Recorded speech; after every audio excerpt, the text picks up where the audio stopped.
Dan sebentar tadi saya membawakan perkembangan terkini iaitu satu kenyataan yang dikeluarkan oleh Istana Negara di mana Seri Paduka Baginda menzahirkan pandangan bahawa Parlimen boleh bersidang semasa tempoh darurat berkuat kuasa kepada satu tarikh yang difikirkan sesuai oleh Seri Paduka Baginda atas nasihat Perdana Menteri. Bagi mengulas lanjut perkara ini, kita bersama dengan penganalisis politik iaitu Saudara Mujibu Abdul Muiz yang bersedia pada ketika ini. Assalamualaikum Saudara Mujibu, boleh dengar saya?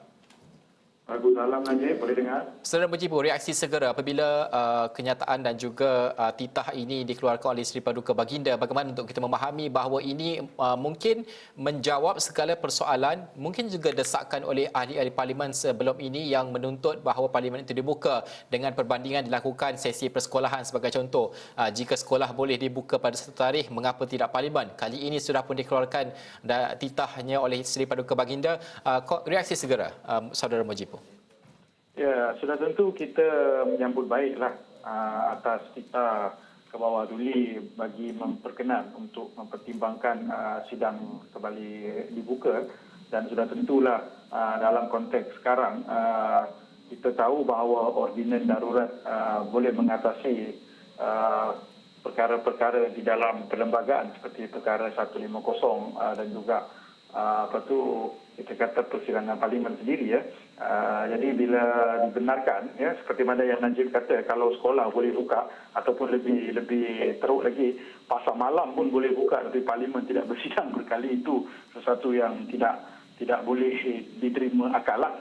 Jadi dalam konteks sekarang apabila parlimen boleh dipersidang, ada beberapa perkara yang dilihat perlu dalam konteks ini, iaitu sidang jawatan kuasa khas dan juga kita melihat peranan semak dan imbang dan kebertanggungjawaban kabinet terhadap parlimen. Jadi peranan-peranan inilah yang barangkali kita lihat penting dimainkan dalam sistem demokrasi walaupun kita berhadapan dengan pandemik COVID-19, tetapi itu perlu diteruskan kerana inilah yang menjadi mekanisme semak dan imbang dan menjadikan kerajaan kita ini benar-benar terus cekap dan berwibawa dalam konteks demokrasi berparlimen.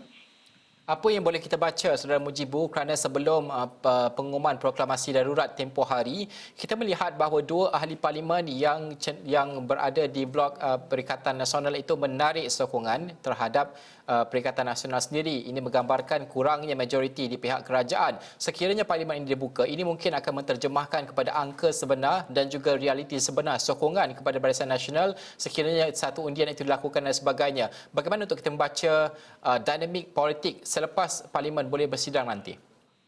Ya, sudah tentu ini akan diperlihatkan apabila sidang nanti, tetapi saya masih lagi skeptik apakah bentuk parlimen yang bakal dibuka, kerana kita tahu barangkali sidang itu akan dihadkan keahlian dan sebagainya, jadi mungkin kita tidak melihat satu sidang parlimen yang korumnya lengkap ya.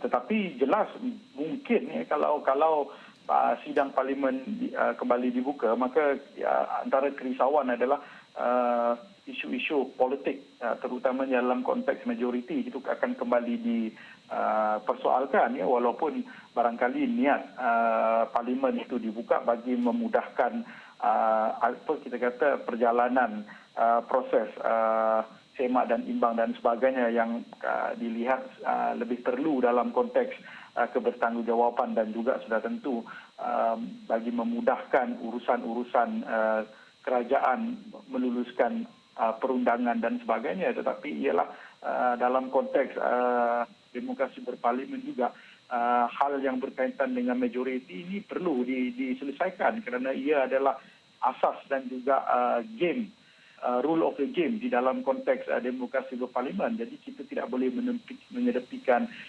persoalan majoriti kerajaan untuk dipersoalkan sekiranya parlimen kembali dibuka.